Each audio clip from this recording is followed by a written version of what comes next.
Everybody deserves a second chance, even video games. Welcome to the Second Opinion Podcast, where the reviews aren't always right, but we are.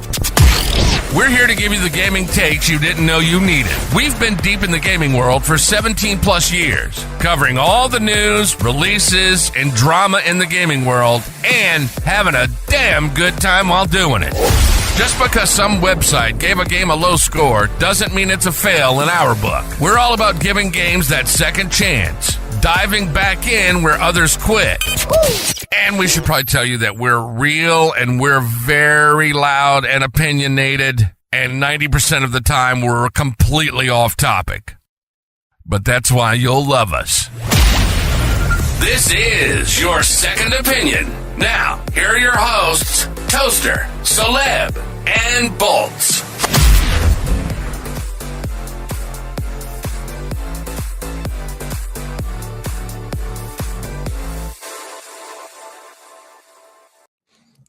Bolts is not Celeb and Janky. And Janky, yes. And I still Janky. got Bolts. Yeah. I still got the new intro getting worked on right now, but we are back yet again for another episode of the Second Opinion Podcast.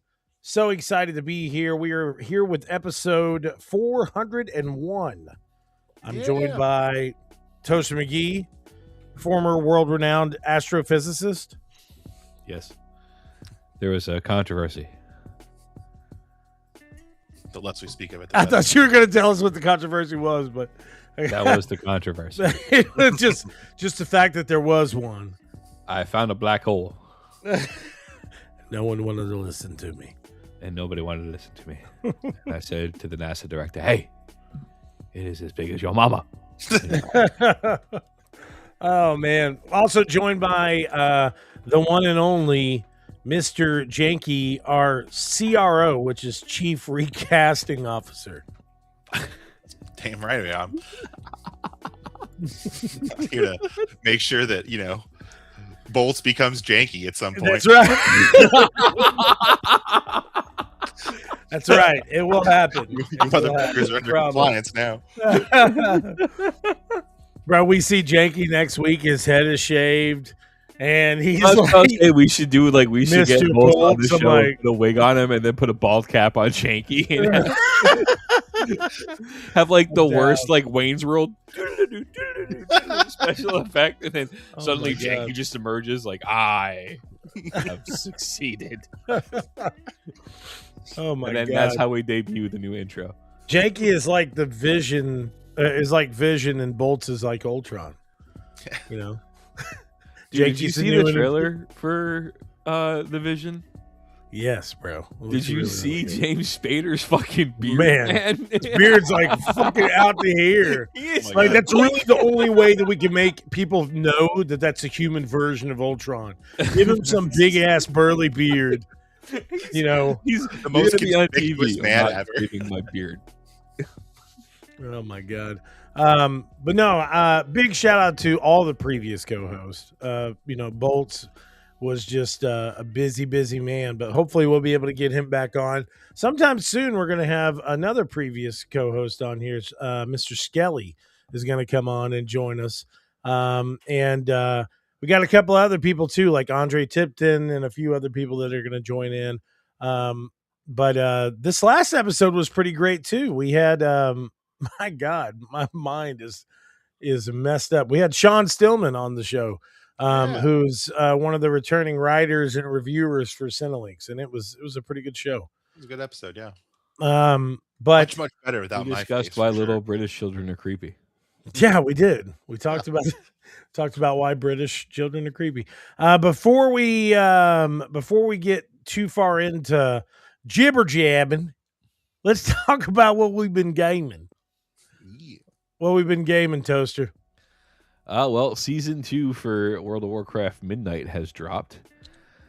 So it's been the race to gear up for the upcoming raid, which I really cannot express how eager and excited I am to partake in this raid as a melee class character.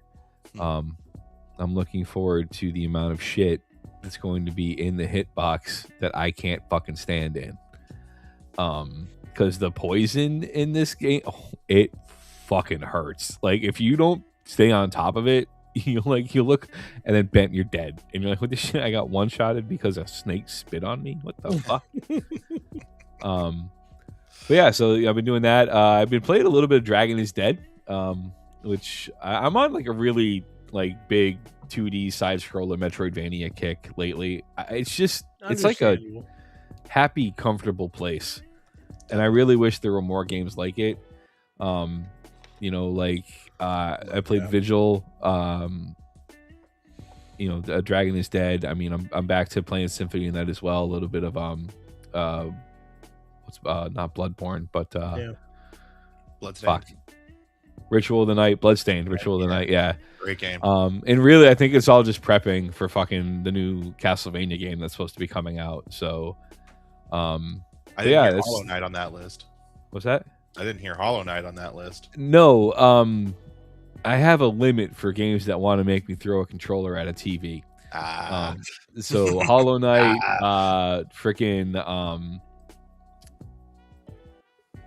the sequel to what's the one with the bugs?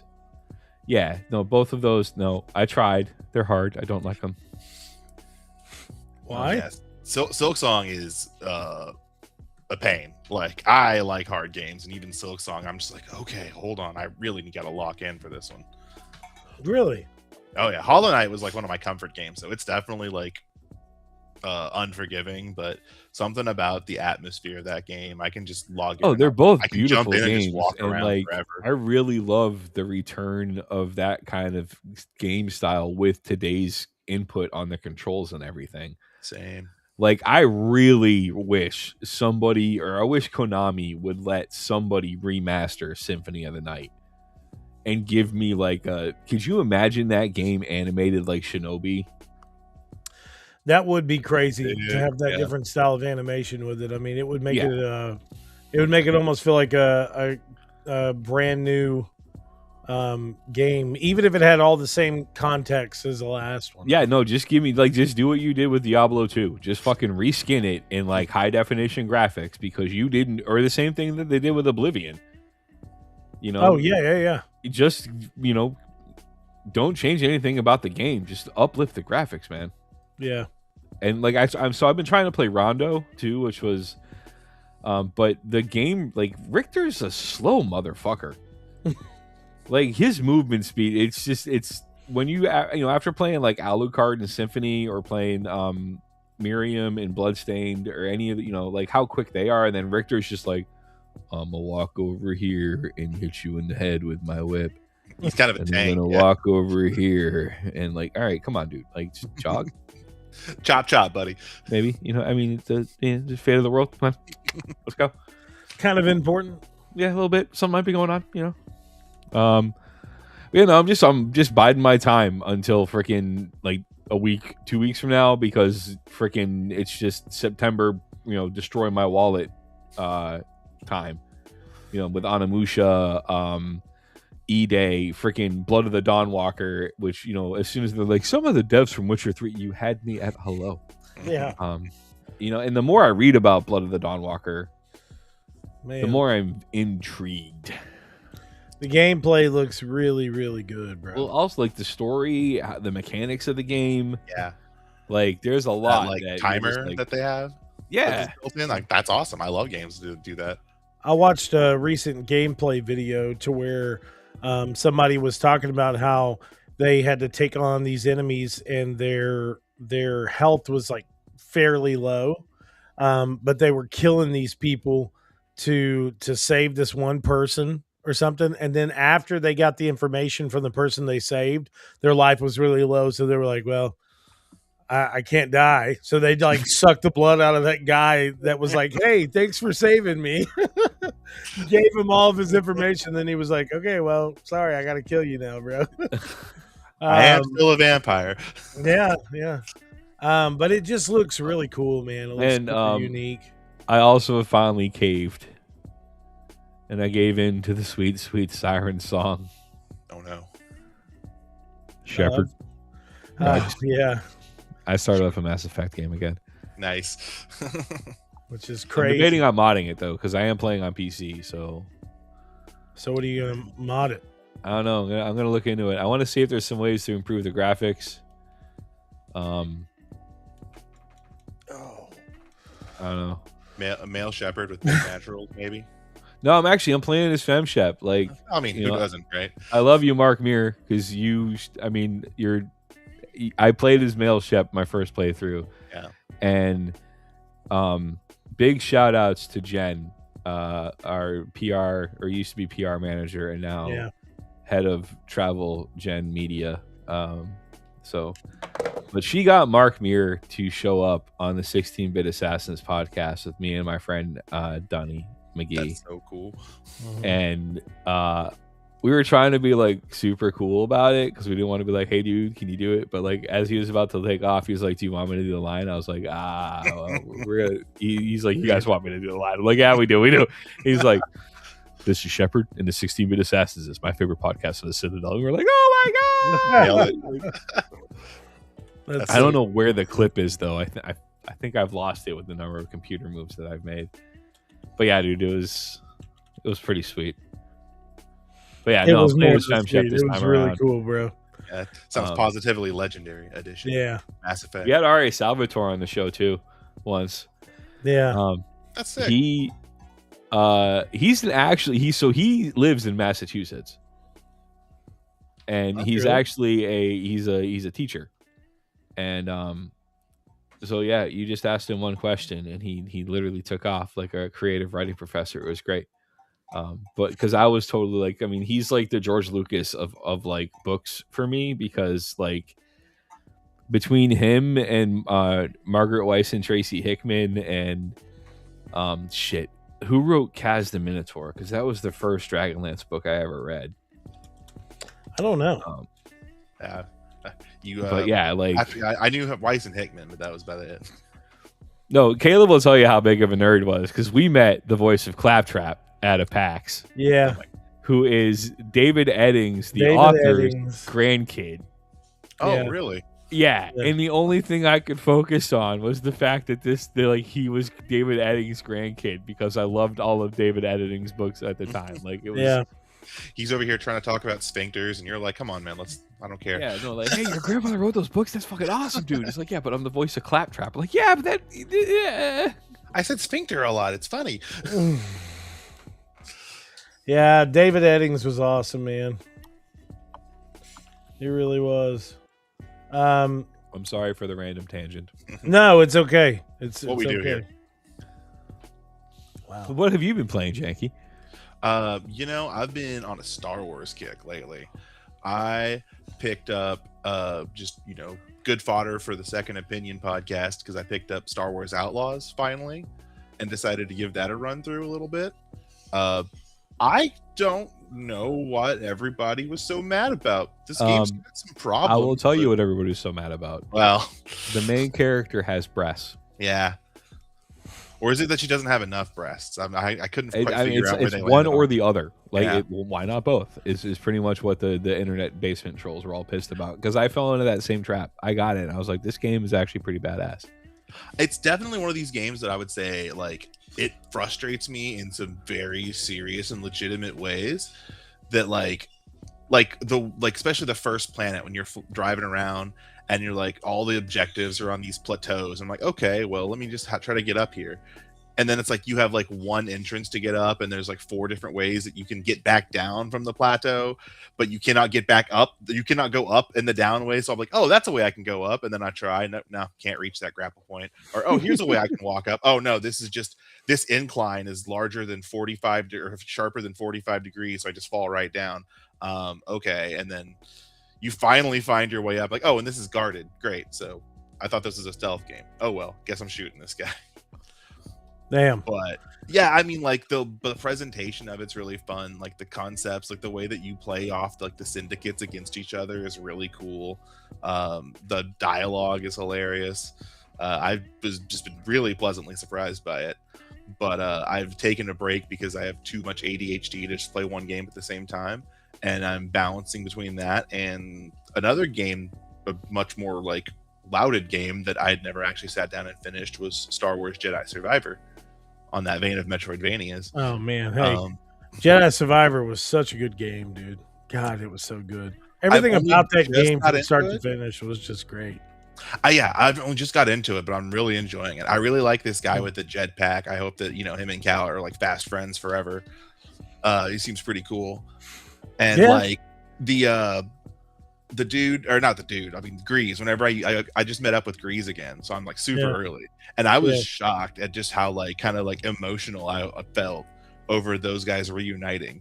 Like I hadn't played Fallen Order in like years, but then seeing those, it kind of felt like, oh yeah, they haven't seen each other in years too. So it was like kind of this weird like metatextual situation where like, yeah, this is like seeing an old friend, and he's just so concerned for your well-being. Am I wrong by saying that not everybody liked Jedi Survivor, Toaster? I did not hear that. I thought, I mean, no, I did not hear that at all. I feel like it still didn't. I loved it. I mean, I loved it like unconditionally. It was like one of my favorite games. No, I think, but I think that's a game that EA the amount of love that it should. Well, no, I think EA's finally understood that like that's not going to be. You know, like when we talk about GTA 6 and like the fan base of GTA 6. Yeah. Like nobody outside of the Star Wars fan base is going to like Star Wars Fallen Order or Star Wars Survivor. You think so? Yeah. No, I mean, it is deep in the Star Wars lore. Oh. Like, it doesn't have that like first person shooter, cross pollination that like Battlefront would get you and stuff like that. It's a story driven, progression driven, like Dark Souls-esque Star Wars game. And I think that's a very particular niche of Star Wars fan. You're kind of sitting in a niche of a niche there for sure. Yeah. But like they're doing it very, very well. And like,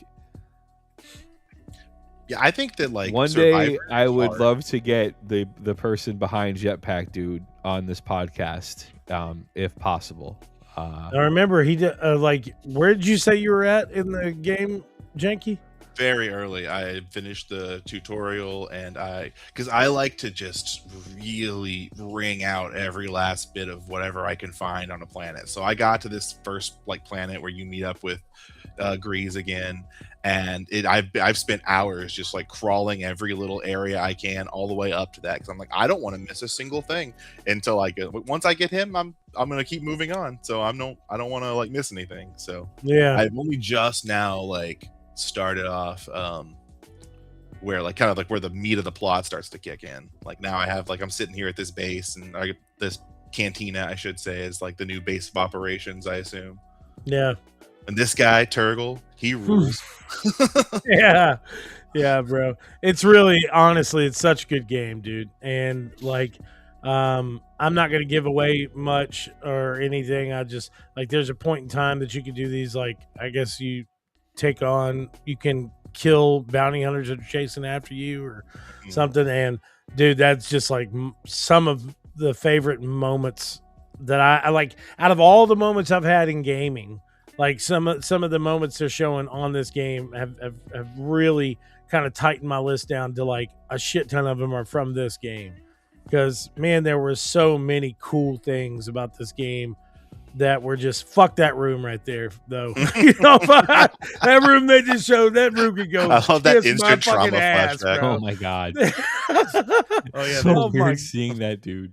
Oh, Jesus Christ. Yeah, I definitely had a fucking trauma flashback right there because my God, man, that room was crazy.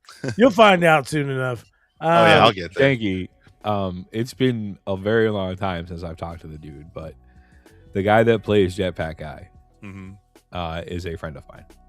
It's the guy, he also was Sekiro, wasn't he?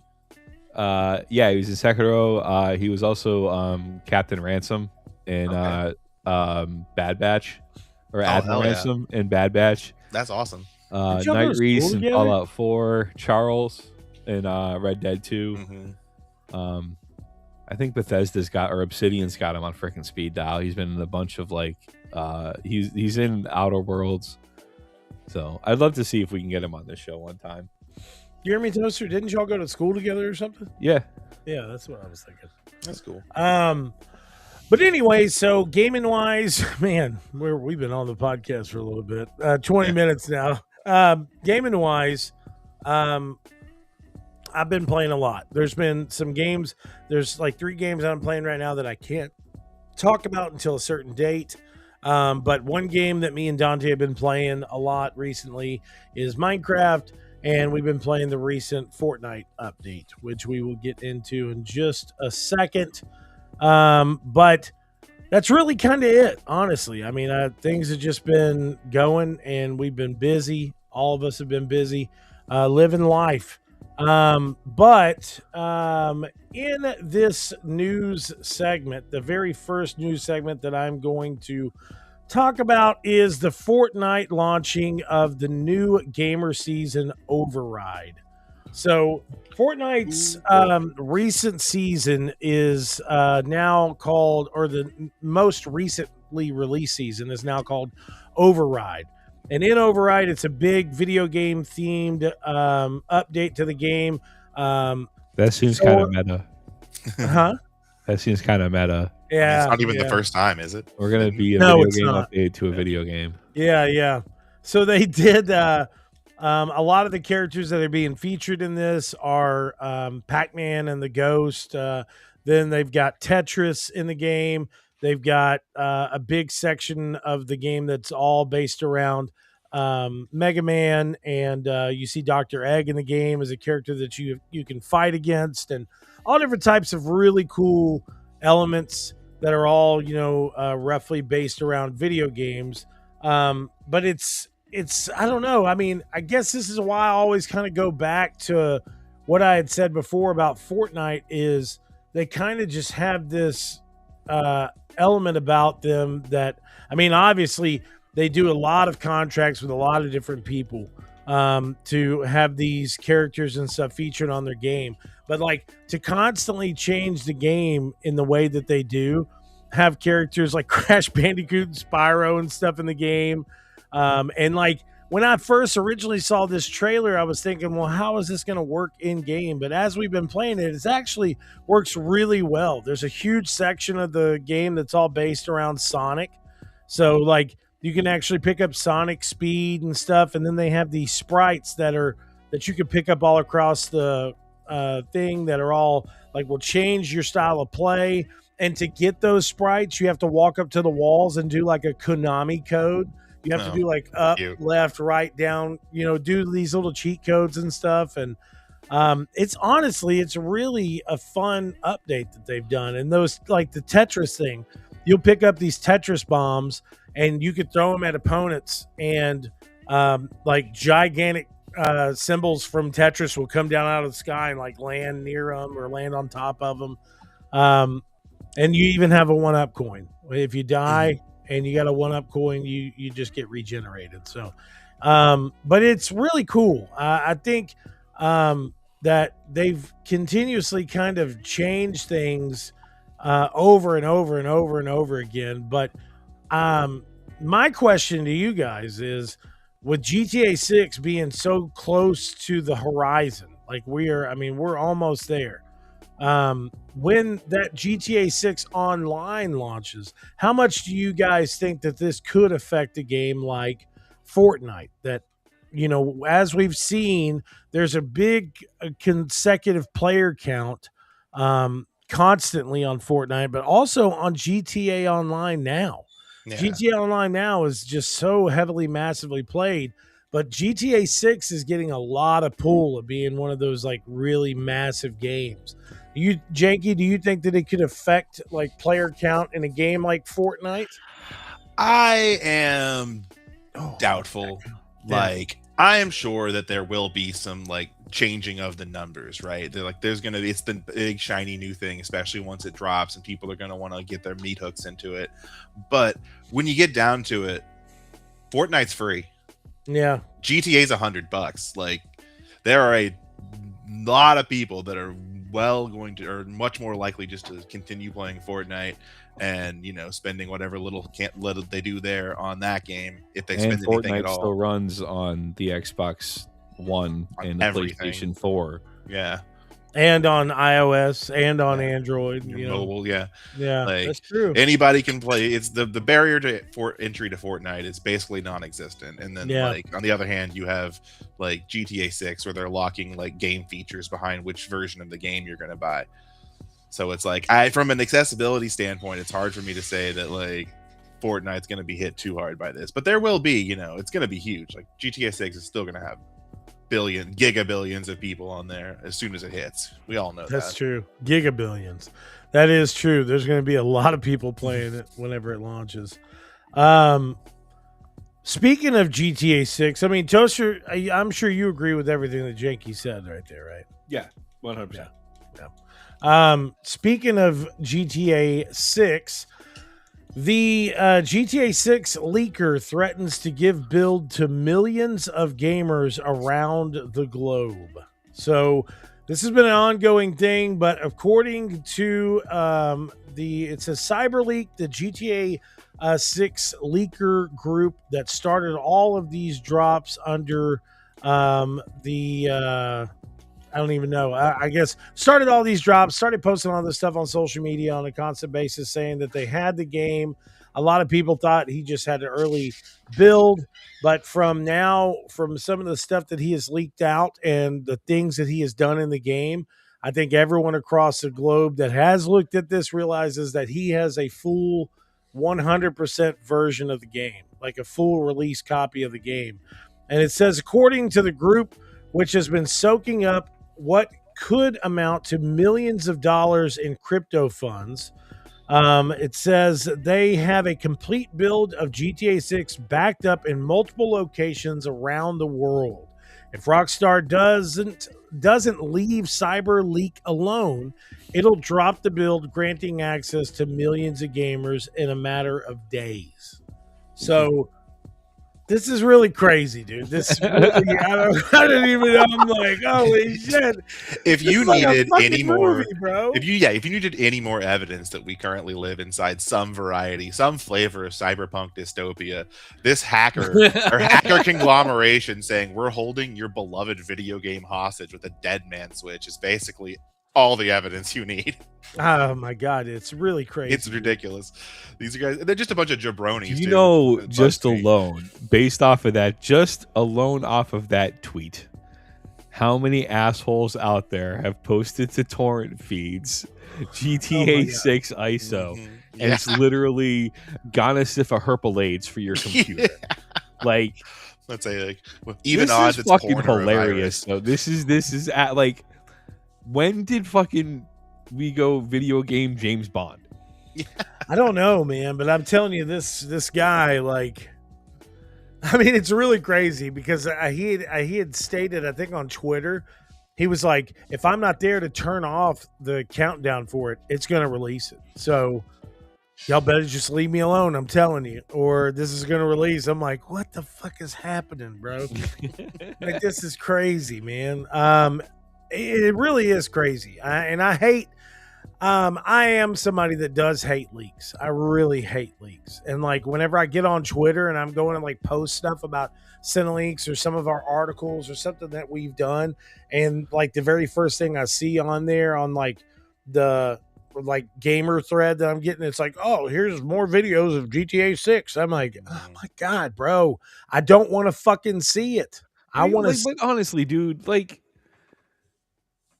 all right, so I guess in this case, I am Skelly when it comes to Grand Theft. Holy shit! Wow. Let's all take a moment and sit with that. So as Skelly is to Skyrim, I am to GTA. Like, it's the same fucking game. Yeah. Like, it's the same fucking game, the same with better graphics and a different city and a different map. But at the end of the day, you're going to be able to roam around, be able to shoot things, get your wanted level up. You're going to complete criminal mastermind missions. And at the end of the day, you're going to rise to the top of the underworld and save the day and blah, blah, blah, blah, blah. It's the same fucking game. Yep. So, like, there's not much else you can add to Grand Theft Auto to make it any more than it already is. I mean, I'm not saying the game isn't like, it's got a huge fan base. And I played 5 for a little bit. I had fun, but then I was like, you know what? It's not really for me. Yeah. That doesn't mean it's not a great game. And, Take-Two does an awesome job with these games. Yeah. But, like, let's all just take a step fucking back and stop fucking with the, Ouroboros fucking hype machine around this game. Like, it doesn't revolutionize anything about video games. It doesn't change anything in any radical way on the Grand Theft Auto storyline whatsoever. All this is just sensationalizing and driving up sales for a game where everybody who buys the game knows what they're going to get. Just like when I buy World of Warcraft, I know what the fuck I'm going to get. When I bought Dead Space, I know what I was going to get. I feel like everybody already knows what they're going to get, but I will state this, because I was the same exact way when they talked about GTA 5 coming out.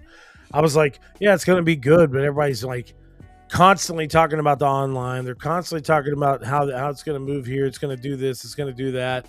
I don't think it's going to change gaming that much, but I mean, it changed gaming pretty largely. I mean, there was to see. No, I am not at all discounting the social impact that Grand Theft Auto has had on the video game. That's what I'm. I mean, I absolutely loved Vice City, and we all know where it's not that I hate the game. It's just I spent so much time playing Vice City, and then right before I was supposed to finish everything, my game corrupted. I never got it back. That's tragedy.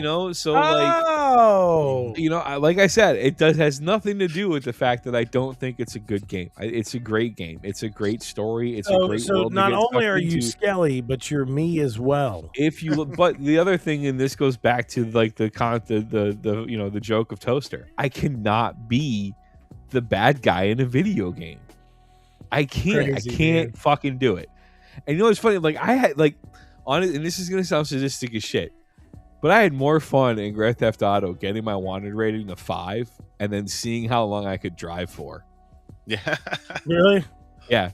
I get that. There's a thrill because to that. Trust me, dude, you got really good at driving when you got a 100 level of 5. You got. Oh yeah, that's true. You got like Travis Pastrana level rally car driver. You were not fucking around. Yeah. But no, like this is one thing. Like my rants about Grand Theft Auto, it's a great game and a great story and a great world if that's what you're into in a video game. I play video games for the hero fantasy. I got you. Straight up. 100%. I just think there are things that the game itself are going to introduce in the multiplayer genre that we haven't really seen in a game like this. If they are doing what they're talking about to multiplayer, dude, besides like pretending to do your own life. Yeah, how many ripoffs or how many copycats have there ever been of a GTA online specifically? But the online part. Yeah. I don't you can talk about Saints Row. Yeah, but no one's ever tried to do anything. No one's ever played it or done anything. Like that's what I kind of hear with Toaster saying about how it's not really moving the needle on a mechanical or a system sort of level, because it's kind of just they're very enclosed playgrounds that basically only GTA is doing, or GTA and Red Dead Redemption or whatever you want to call it that. And even that one, they dumped the online on that. Well, the reason I'm stating that though too is because in the online side, there are already people that have massive connections to the GTA community that are doing their own personal servers on PC and charging a dime for an experience in that sense. And these one of these guys was just a small time YouTuber that had 1,000 subscribers, started his own side project of getting enough money to do his own private server on GTA on PC, and now he makes millions. And there's all these people that are starting to make these comments and say, hey, when GTA 6 does come out and the online mode comes on there, quit your job and come and work as a role player on my server. And you don't have to work anymore. So that's what I'm stating more or less, in the fact that those type of elements of a game are going to be introduced outside of PC, totally just on console as well. Do what? That bubble is going to burst, and that totally it is 100%. That's what I was thinking too. I was like, I'm just We'll stating. see. I think we haven't had a game as large as GTA in a long time, to where you can just do free roam and do what you want and stuff like that. So I'm sure it's going to be a massive success. There's going to be some people that love it, some people that don't, and I'm sure we'll hear all kinds of craziness about this whole situation with the leaker. No, I mean, this got Maybe in a crazy couple 'cause, like, maybe in a couple weeks, Toaster is gonna be like, I've been playing GTA 6. It's me. I'm not. I will if the day it comes out, like on Game Pass, I'll get it. Yeah. But I got you. no, I don't know what It's I'm gonna crazy do though with this because Take personally. Two is like they've gone like full bulldog because they've subpoenaed Microsoft and Discord. And Discord, yeah. Yep. For all information regarding CyberLeak, and anybody like there was one Discord person who was like, I don't even know why they're targeting me. Like I'm worried I'm gonna get a letter now because we talked about it in our note chat. Like, what do you know about this? I know y'all saw. Yeah. Yeah, Poster. it's crazy for sure. And then you man. got by a crypto scammer. Yeah, dude, like that's nuts, man. I mean, Your department is not paying attention. Hugs and kisses, Toaster. but moving on from that, we have a list of all the confirmed and rumored games for Gamescom opening night. This is from Inside Gamer. They got some really great stuff over there, so make sure to check them out.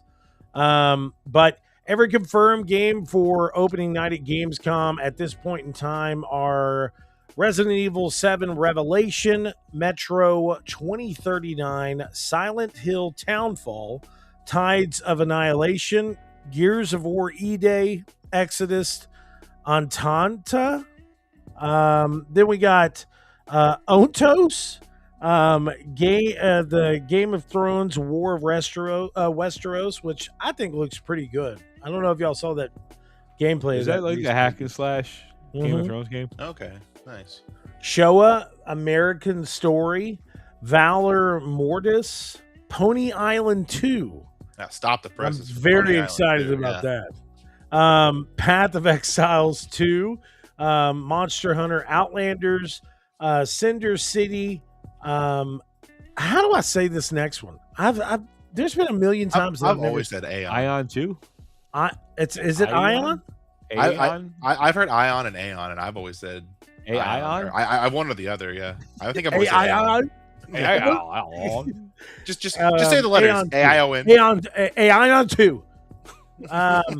And then Warlock Dungeons and Dragons. Now, on the rumored list, it is rumored that Fable could be showing up, Alien Isolation about 2, a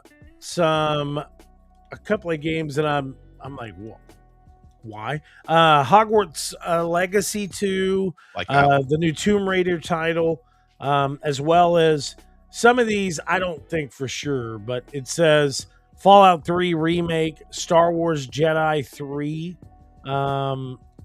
new DLC from First Light, I would be shocked if they didn't show like an actual gameplay session of Saw Genesis, and as well as Fable. 1666. I will say 100% we're not getting any type of announcement or gameplay of Star Wars Fallen Order 3. Yeah, Yeah, I would agree. yeah. But I'm still. Look how I'm still wise playing he. the Look how Survivors. wise he looks while he's saying that. Yeah, With I that know. long beard, he's like, "It's not happening," and he like turned his face sideways like this. And it was just glowing off of his chin. with I have wiseness. spoken. I have spoken. The toaster has spoken. You know what I hope to see? It's not on this list, but I'm really hoping we're gonna get what's it called? Oh, what is that company? Larian. I want to see Divinity. I want to see Divinity. You know what? No, Original Sin 3. just let it be. Let it simmer. Let it. They have so much to fucking figure out right now. All Because I they wanna got to see are figure the out how to words, make dog. that game work with less memory. I just want to see Divinity Original Sin 3 fade up in some pretty font on my computer screen. And then that's all I need. We just need to let them simmer. Just let Yeah. them do what they're gonna do. You don't Big have shout tell out me to anything. Sean Stillman for stopping in and saying hello, and up? Andre Tipiton. Tell. And then, of course, Omni Toaster or Omni Toast. I said Omni Toaster. I'm not related. Yeah, no relation. No relation. Toaster. But I think there could be some good stuff showcased this year. You know, like I'm in a weird place with Alien Isolation 2. Why? Because I loved the first game. Like that was one of the first few first ever game where like I was following the dev diaries. Like Nice. like everything I saw about that game. But it's the same way with 2, but I don't want to know anything because I want to go in there and just experience it. But I'm really confused as to why we're on a planet in that game. But I don't want to go research it. But I want to know why we're on a planet on that game. But I don't want to go research it. Okay. Yeah. You should just say that twice. I'm not crazy, am I? So great. You say the same fucking thing back to back. No, like that was a glitch in the Matrix. Like no, like that's the part of Isolation that made that game so amazing. Is you were on a space station in space, and there was no fucking place that you could go. Yeah. You were gonna get dead. It's claustrophobic. It's scary. Yeah. Right. Like, but now, like, you're running through a swamp in the trailer. Like, hey, what's going on here? Like, what are you doing? There's gonna be more. Okay, they know what they're doing. I'm telling you. I know they know what they're doing, but I'm like, why are we on a planet? Listen, as planet, much as some people on this podcast didn't like the third Dead Space. Okay, I like I love the third Dead Space. I thought you didn't like it because No, I liked it wasn't it. in space. No, I liked it. It was creepy. No, that was Bolts probably. It was Bolts because I'm the one that like the minute I thought it was like pretty cool too. Yeah. you get like the Dolby surround going, and you're walking around on the ice planet where they first discovered the marker. And like the more you start paying attention to what is being said around you and the posters you start seeing, you're like,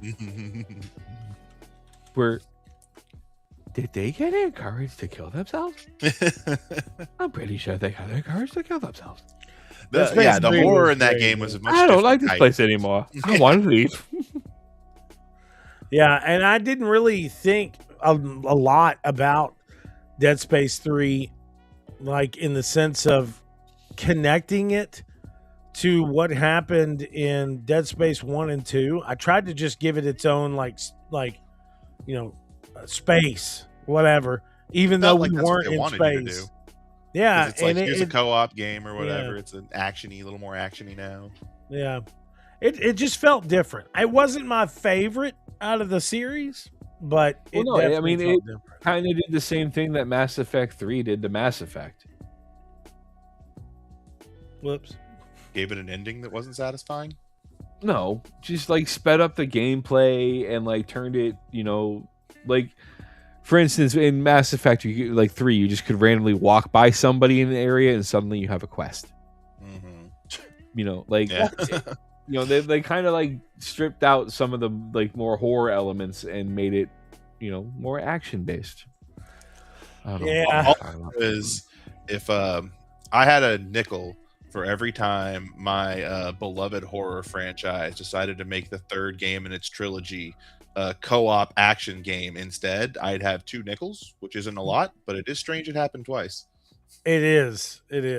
I loved Fear 3 too, though. Honestly, like I thought Fear 3 was such a fun game, but it was nothing like the first 2. But no, being able I think to that's a franchise that could do with a good revisiting. I think. I agree. Hey, Fear 1 was fucking terrifying. It was ahead of its time. It terrified me, bro. I think it was in Fear 1 whenever you were like climbing up that ladder, and old chick's face is like at the ladder. I was like, oh my god. Mm-hmm. Oh man. Anyways, so I think are y'all excited to see what's announced at Gamescom? It seems like most of the times now, most of these big shows, if Jeff Keighley is involved, he's like, we got to show some stuff. We got to show some new stuff. So I just want to know more about this upcoming Witcher expansion. That's really, yeah, and that's going to be playable there too, bro. Pretty depressed. I'm not going. It's all hop on a boat to Germany. Let's do it. I can't afford plane tickets.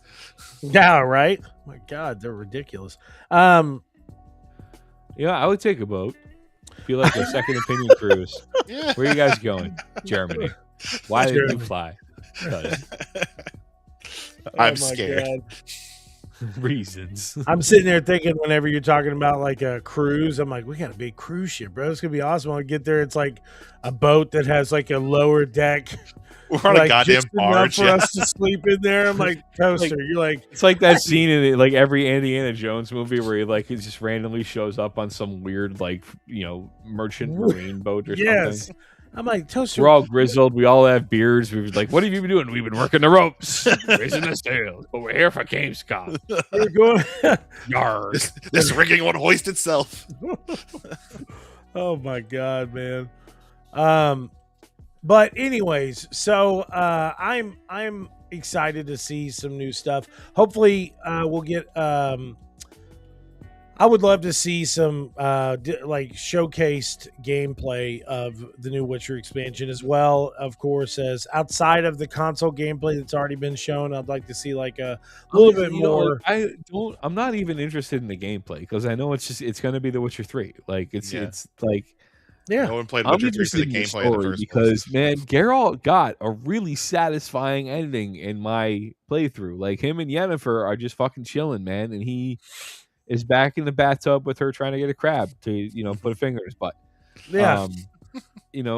Like everything's like copacetic with those two. Like he earned his damn retirement. So like what, I don't know. Maybe a new monster or some new person that's trying to like knows he's in the area. Leo Barnhart shows up from the series. Like that'd be nice. They always kill it with these DLCs for Witcher 3 anyway, so it's like I'm not got worried nothing about it at all. But I'm just gonna say, dude, kind of like what Toaster said earlier.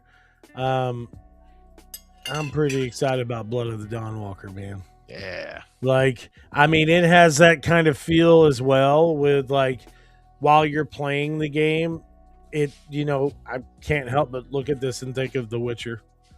That's just me. But you can see the DNA. Yeah. And but I'm just really excited for this game. I just hope And it's more fun to play than The Witcher. That was my biggest gripe with that game, is that I just don't really like the act of playing it. Okay, look, like it's not that I think that The Witcher is a bad game, because it's not. It is a great game. But there's like I don't know why, but for me it's always been really hard to like really get into the game, because the combat, dude, listen, I'm not the only one, and I finally have somebody on the podcast that can back me up. It's not the fact that the story's bad. It's not the fact that that it's like I don't understand it, but the gameplay style or something. I don't know what it is. Oh, dude, I love the combat. I love that. The combat's very stiff. And yes, bro. It's very stiff. It doesn't have that same sort of like visceralness to it that a lot of other games do. And like I don't really like.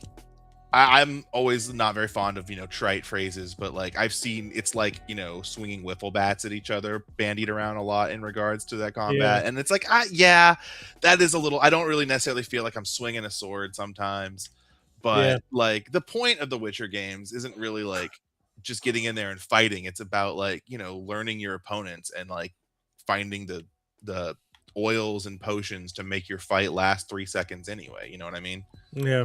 And so it's like I'm kind of laughing. I'm laughing right now because I feel like Toaster just feels so fucking betrayed right now.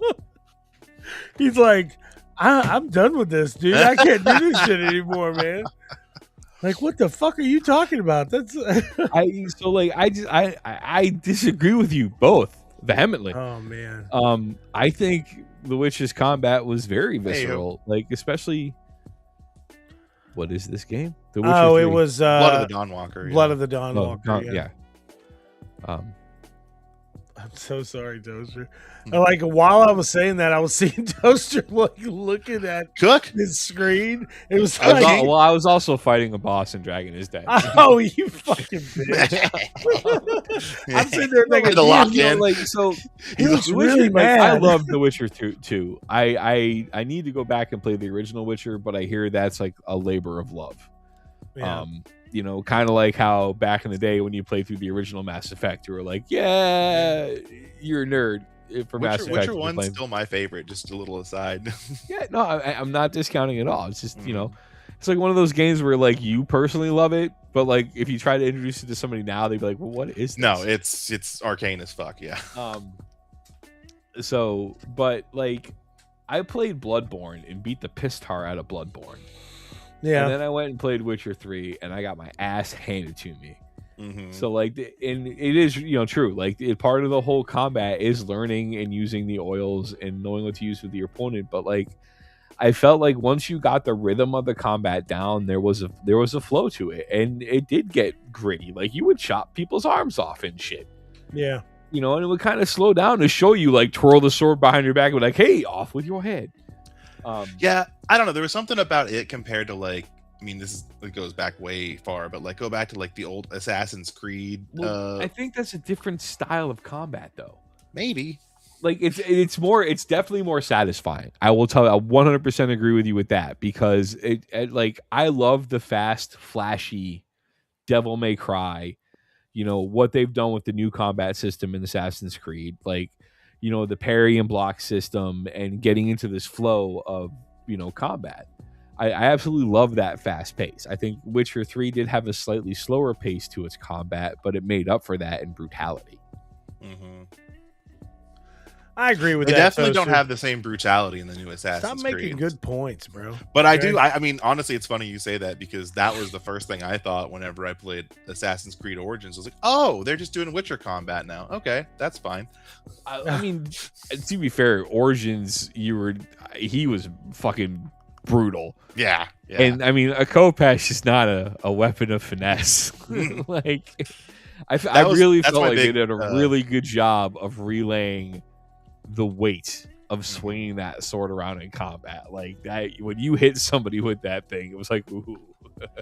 That's my biggest gripe with Odyssey, which I've been actually playing a lot of lately too, is that like none of the executions, none of this, like the stealth kills, they all are just janky as hell. It's like you're like punching a guy in the face and then like stabbing him in the butt, and I'm like, what are we doing here? Like, why was it so good in the last game? What changed? Well, you know, a lot could change.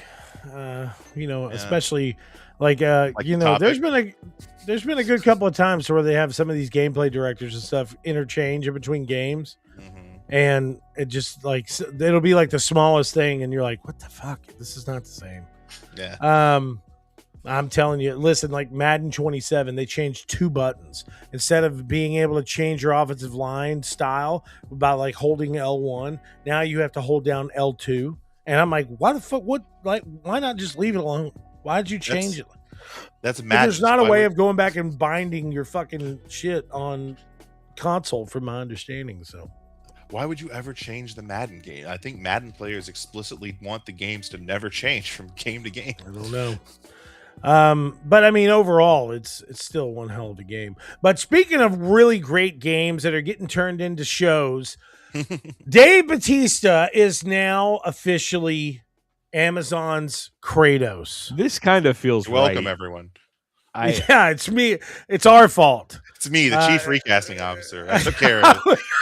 I forgot about that. Wait, so what's it? The second opinion has been right about God of War shit. Yeah. Well, we're like 3-0 on this. I think so. Yeah. It all started with don't tell me fucking Kratos got into a boat and rode to fucking North. I got bored and I got in a boat and rode to North. Fuck you. And I kept going. But I like this. So I do too. I think it's going to be really great. I mean, like I said, the original actor that was going to play Kratos, he's still amazing. He was great in all the movies that he's been before in the past, but I just feel like Dave Bautista will probably play the character of Kratos better. And we'll have those moments. Like I've seen Bautista get mad and yell as, Dave Bautista in WWE, and also Drax the Destroyer. And there are times I've constantly thought about that. I'm like, my God, he could be. Just remember, dude, the guy that in Blade Runner. Yeah. Yes. That opening sequence with him in the glasses. It's just like there was this quiet, I will rip your throat out politely. Yeah. that he's got so much range, because that's not even counting, his run in what's it called, the second Knives Out movie. Oh my God, yeah. And he's just like a fitness bro, just a total idiot. Yeah. And like he plays it off because he can damn near do it all. Like it's up until I really saw some of the range of John Cena with like the Peacemaker show. Yeah. I really was looking at Bautista like, oh wow, like this guy like genuinely wants to be an actor. He's not just like a lot of these other. He's not like a lot of other actors. Cena has come a long fucking way. Oh my God! Because I remember him in the original Marine movie. Yeah. My God, he was so bad. Me and my really, friends I'm going to repeat this every time somebody brings up John Cena's name. Hollywood, if you do not cast this motherfucker as Ernest, you are sleeping on it, dude. Oh God, yes. Like seriously, Vern, do it right now. He looks great. Like the older he's like getting, Jack the more and more he looks like Ernest. Yeah. He's got the most, or Jim Varney. Yeah, he's got the most animated face that I've seen on like. I can't wait. I want to see Acme because I cannot wait to see him and Foghorn Leghorn go back and forth. Yeah, dude, and that whole Acme thing was still crazy. I didn't know all that shit happened. Like that Warner Brothers was just going to do the same thing again and shelf the project so they can do a tax write-off or whatever they were planning on doing, or what.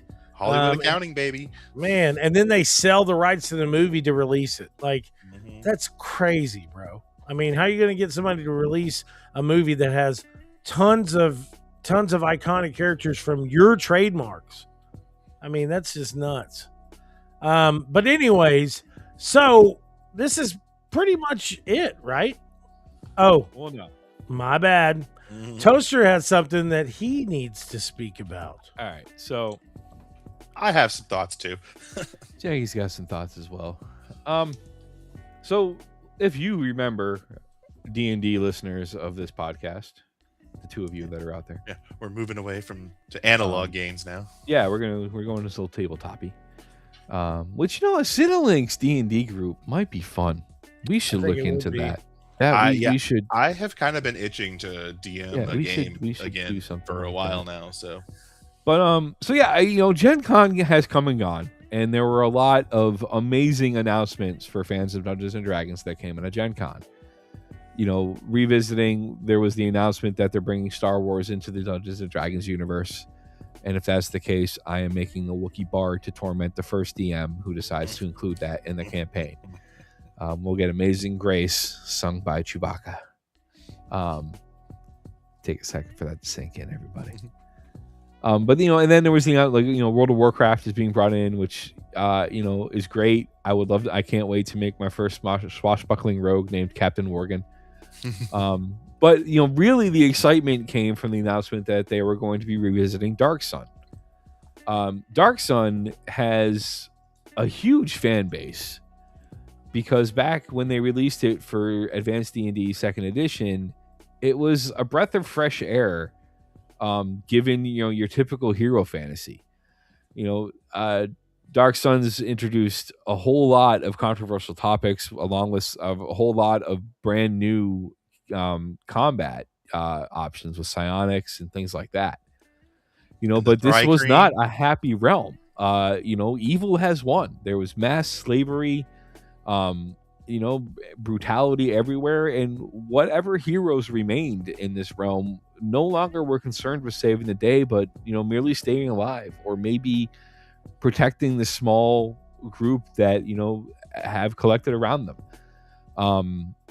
And honestly, as a Dungeons and Dragons player, this realm, I enjoyed playing campaigns in this realm because it forced you to kind of rethink your whole thing. And then Gen Con, there was this big announcement that World of Warcraft was bringing it back, and it was going to be treated as a mature subject, and shrunk wrap, and blah blah blah. Everything was put on the forbidden shelf in the game space, recreated as it was meant to be here. Right. But recently, there's been some announcements that mass slavery is not going to be included in the current campaign. Which I realize this is a sensitive subject. It really is. And honestly, if it wasn't for any other group of people that I'm friends with or talk to, I would be very concerned with the directions these conversations could go. Very weird. Yeah, very awkward line to tread here. But like, this was I don't want to say integral. No, it was an integral part of the campaign setting. Like, it wasn't a PG-13 campaign. It was meant for mature audiences, and I think it's a little silly that World of Warcraft or not World of Warcraft, WotC. but Wizards of the Coast were like, oh, we're gonna release it as is, and now they're like backtracking, and it's like, look, it takes you 30 seconds to slap a sensitive topic sticker on the cellophane that you've wrapped the fucking source book in. Yeah. And if you're worried about some idiot clickbait TikToker buying it and freaking out because they knew exactly what was in it because of the news that is already released, but now they're just acting up to get straight up clicks. Like, that's part of the problem, man. Like, Warner Brothers Looney Tunes, some of the cartoons that they had back in the day were racist. 100%. Like, there's no shying away from that at all. Disney too, yeah, all of them. Yeah. But like, they ran with it and they did a whole thing of like, we understand that this cartoon has some sensitive, but instead of shying away, blah blah blah blah blah. Yeah. Like,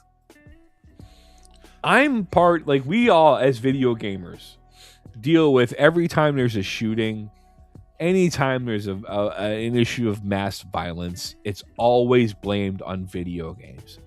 And we always say the same thing to those people. Look, if you don't like games where you shoot people, don't buy games where you shoot people. Yeah. We say the same thing about comic books, about TV. If you don't like that subject matter in whatever you're doing, don't, watch another station, buy another comic book, blah, blah, blah, blah, blah. This is the same exact fucking thing. If you don't like a sensitive subject matter in your Dungeons and Dragons campaign, don't fucking buy the campaign. Yeah, like you said, The they're making same a shit Star Wars that you have game been preaching too, to other fucking people about, hey, don't watch that station if you don't want to see that. Or if you don't want to get gay married, don't get gay married. Like, it's the same, it's the same advice. If you don't want to deal with, don't buy it. But understand there's Star Wars that, games coming out. There's all these other settings. There's tons of settings you can play in that you don't have to worry about that at all. If you can't mentally wrap yourself around the concept that there could be a realm in your fantasy where evil won and the worst fucking aspects of people are rule the day currently, then that's not the campaign for you. Move on. I'm of two minds about it. Like, my initial reaction is that I don't care for it, but there's also that sense of it is D&D, right? Like, you can just put it back in your own game. I didn't know that D&D was something that slavery wasn't introduced into the lore and realm of it. I thought, oh, there it is. Like the Red Wizards of Thay, I think, are really all about controlling people, and that's in the main and it's basically slavery because they mind control and they use mass hypnosis and things like that to basically but keep this their is populace docile. But this is active, on a huge scale type thing, where it's think Mad Max, but dragons and shit. Yeah. Oh, I got you. Yeah. And it's I can understand not wanting to touch a subject like that with a 50-foot pole. Yeah. I mean, then you don't have to include it in the your same campaign. thing. You could have done it the other way. It's a situation, and then you. Can choose is it it's rather than having to come up with your own concepts and mechanics and whatnot. Yeah, for real. Because from what I'm gathering, from what you're saying, Toaster, is that it was a really big part of Dark Sun. And it's not that it's lauded. It's a bad thing. Everyone would say, yeah, this you could try to the campaigns would be trying to stop it or make some dent in this horrible the slave trade. I wouldn't say it was integral, but it was a very large part of the